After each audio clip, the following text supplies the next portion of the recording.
When we find ourselves operating in fear, it did not come from God.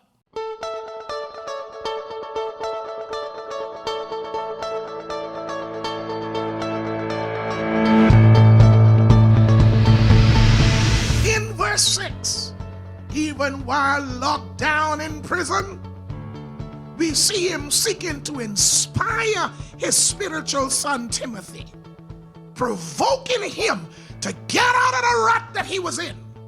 This is a man in jail trying to inspire a senior pastor to get out of the rut he was in and to stir up the gifts of God which were on the inside of him. That brings us to our text in verse number 7. For God has not given us a spirit of fear. For God has not given us a spirit of fear. Please read. But of power. Power. And of love. Love. And of a sound mind. First thing I want us to notice here in verse 7 is that God has not given to us a spirit of fear. This does not mean that we don't have fear.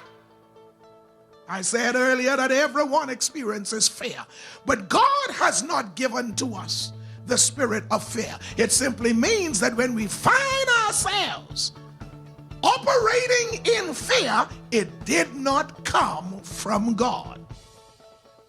In our lives, my brothers and sisters, there are two forces at work. There's good and evil. There's God and the devil.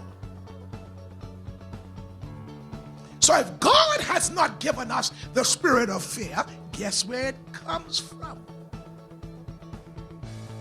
That's why fear is the single most disruptive force warring against the people of God.